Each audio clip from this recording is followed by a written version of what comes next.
Good morning. Oh, bonjour. Good morning, everybody, and welcome back to Bright Minded Live with Miley. Monday through Friday, 11:30 a.m. PT to 12:30 p.m. PT. Bo wants to say good morning. Oh, tell everyone good morning. Hi, baby. Good morning. Good morning, everyone who just joined. Good morning. Good morning and welcome to Bright Minded from Bo. Good morning and welcome from boop boop. Okay, today is a very, very special day. This is the 14-year anniversary of Hannah Montana premiering, and I would not be sitting here right now talking with all 25,000 of you if it wasn't for that opportunity and for your loyalty throughout the year. So I just want to thank you all so much. It's a perfect episode, and it actually wasn't even planned this way, but my dad's going to be joining, so that is perfect timing. All right. So welcome to Bright Minded Live with Miley. Today, I have the most special guest of all, my family. This time has brought us together, not physically, because my parents and their parents are extremely vulnerable, and now learning that coronavirus has been attacking younger people as well, I avoid in-person quality time with my baby sister. So I'm really excited to be sharing how we have been connecting in this time of social distancing, because that's even meant staying away from my family right now, which is the longest, besides with touring or traveling. I usually see my family pretty much every day, so this is definitely different and hard. So we stay connected a lot of FaceTimes. My mama Tish, aka MT, is starting our morning with Motivational Mornings by MT. And my dad will be providing Daily Devotionals by Dad. And Noah will be talking about how she got so high that she saw Jesus. And to wrap the show, I will be talking to Stassi Schroeder from Vanderpump Rules about drama-encouraging reality TV and how we can use this entertainment as escapism, but also pulling back the curtain and discussing how much reality is actually a part of our beloved reality TV shows. Fights and stakes are heightened, sex and bad choices sensationalized and even encouraged or scripted by producers, which results in a spike in the ratings because we love that shit. But we have to choose very wisely what we put into our brains and not reenact what we see on TV, especially that type of behavior, which I like to do every time I watch Vanderpump. And there is a new episode tonight, which I will be watching, and I can't fucking wait for that. Also, to shine light on a very special event, March for Our Lives. Today is the 2-year anniversary of the march created by Stoneman Douglas High School shooting survivors. And I had the honor to perform the climb and participating at the march, which rallied together 200,000 people in the streets of DC to demand gun control. There's been a lot of progress, but there is a long way to go. And so to get involved, I'll also post this link after the show. Go to marchforourlives.com. Especially in the lead up to the election in November, they're doing incredible work. They're mobilizing young people to organize, vote, and make sure that policy reform is a key part of our country's agenda moving forward. So we're going to get started. I'm going to dial in my mom for her very first Insta Live. This is her official Insta Live on my show. So Motivational Mornings by MT, connecting her in now.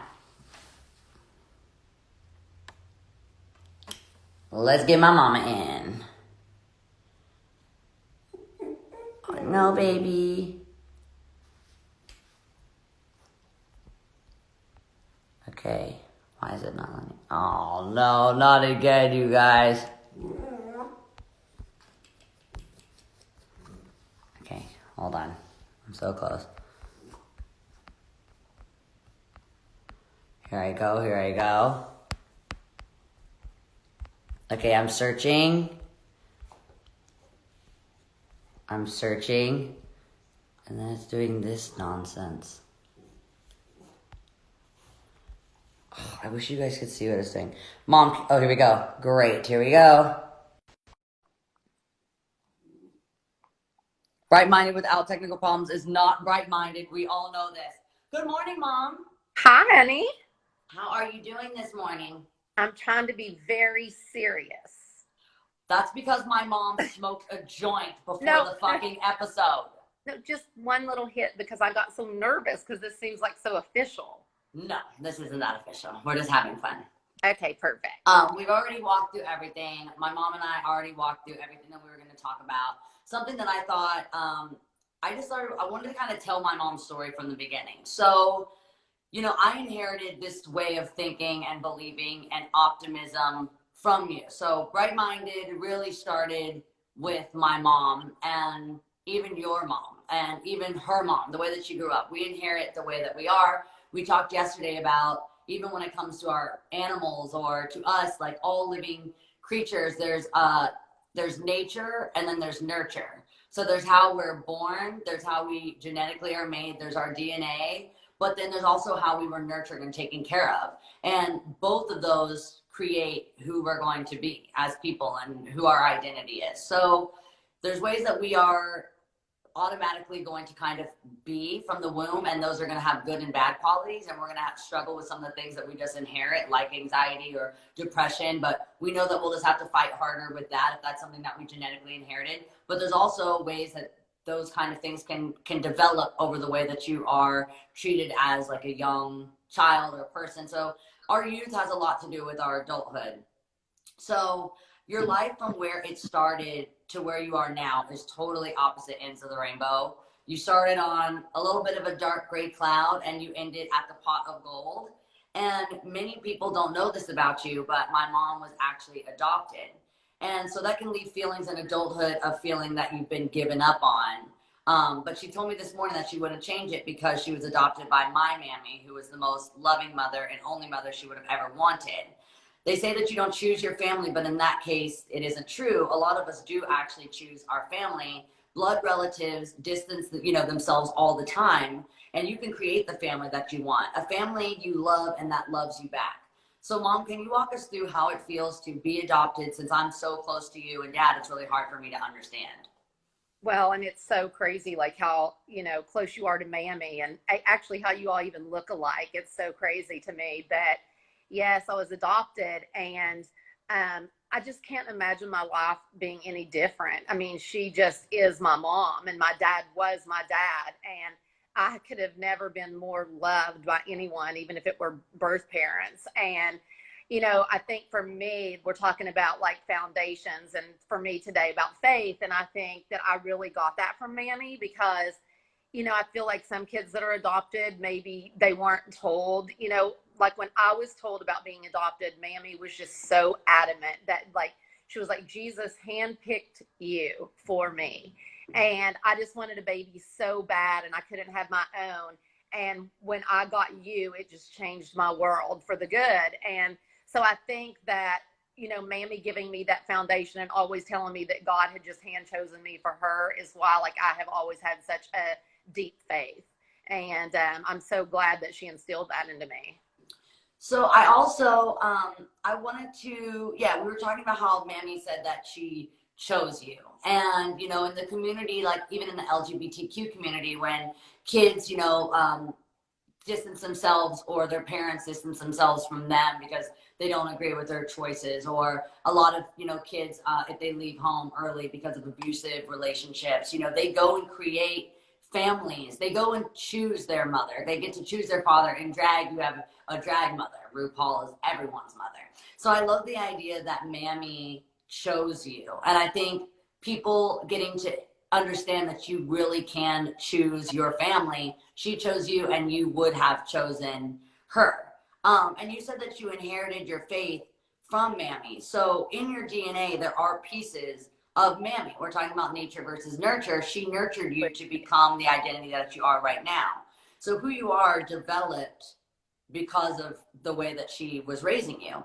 And Mammy, who I have tattooed on my arm, which when I showed her, I thought she would be very stoked about, but she told me her hair wasn't high enough and her nose doesn't is smaller in real life.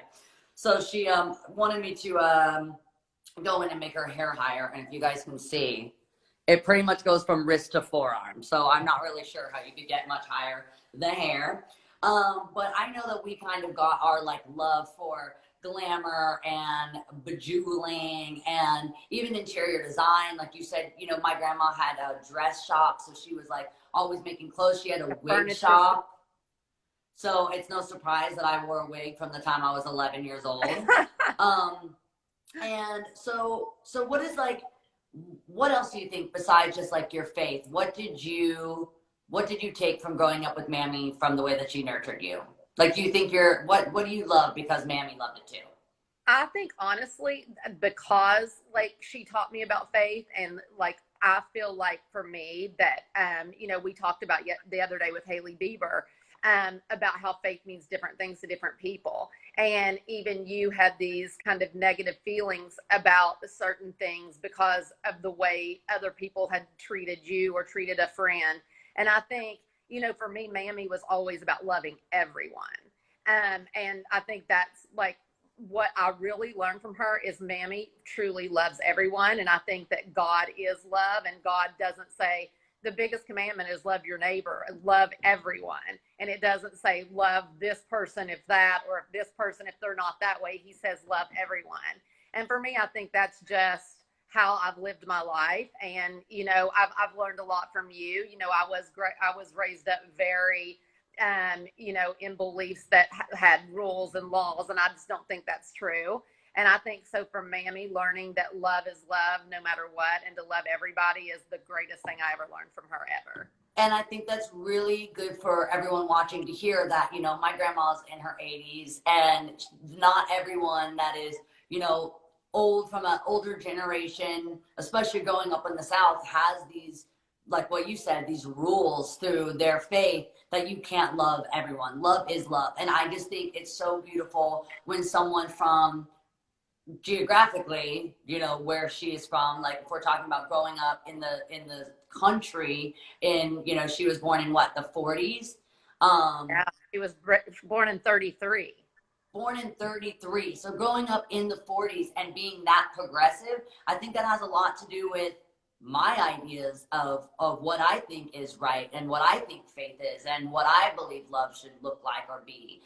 So that has a lot to do with Mammy also. So even though, you know, you're adopted, I am her granddaughter in every bit of the way that I am, and even what I've built my career and like what I'm known for. Like, I think a lot of my identity, people know me as being someone that loves everyone, that tries to sing songs like The Climb. And I don't think songs like that I would have even done if Mammy wasn't my grandmother. So it's just crazy how the family that you create has nothing to do with blood, and you can be just as much of a, you know, of a kind of image of them, or like a reproduction of them, even if you're not actually Absolutely. genetically. Mammy through and through for sure. So I wanted to ask you, Mom, before we wrap up and I call Dad, I wanted to ask about your morning ritual, because I know you have a morning ritual, and I really wanted you to walk us through it. Because I think having a schedule right now in a time of uncertainty is really, really good. So if you can have one kind of to-do list, that would be amazing. So what's your morning ritual? Well, I was so glad I got to come on today, because this is the first time I've washed my hair in like a lot of days. I refuse to wash my hair. But literally, like every day, our lives are so crazy, and I'm on the phone with so many people every day, and it's so hectic, you know, dealing with your stuff and Noah's stuff and my stuff. And so every morning, and I read this about 2 years ago, that it's really important to just have one quiet moment, and that can be 10 seconds.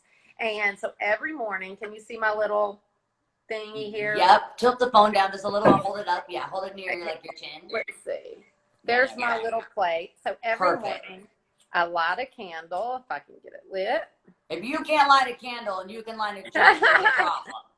And I light some sage, because your dad has instilled a lot of different amazing prayers and beliefs in us.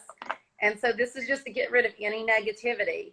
And then I usually just say one little Bible verse, just that something that's going on in my life. And for right now, it was really important for me to come on today and just know that there is a lot of fear out there, and a lot of change and things that we're not understanding. But for me, my one thing that I've been doing every day with my ritual is just to say, I can do all things through Christ who strengthens me, and I will lean on him and not on my own understanding, because I truly believe that God has given me a spirit not of fear, but of power, love, and sound mind. And so if I really start my day believing that I can do all three things with him beside me, and I believe that whatever comes out of this is going to be good. I know it's all like, oh my gosh, this is so bad. But we truly can choose to believe that no matter how bad it is going to get better. And there is so many good things coming out of this too that we're going to see. And that's just the skies are bluer. And in Venice, there's fish back in the canals. And we're connecting with each other on a deeper level. And so for me, just to actually be able to speak it and believe it and know that good is going to come from this is everything. So I hope you guys have your little ritual. You can start your little ritual and just every morning proclaim that we're going to be so much better when we come out of this. I love that so much, Mom. So well spoken for someone that's so fucking high. I love you. Love you. Bye, guys. Bye, Mommy. Thank you. She is the queen. Okay, so now I am going to go on with my dad for daily devotionals with Dad. Let's see. Okay, on my way. Let's see if we can get this done. This is my dad's first Insta Live, and he doesn't even have Wi-Fi at his house, so he had to go to my uncle and aunt's house. Hold on, it's freezing. Like we said, no tech difficulties, no bright-minded. What the hell? Okay, it's actually not letting me push my request. I might have to end and come back. I'm sorry, you guys. I know what's happening. Okay, here we go.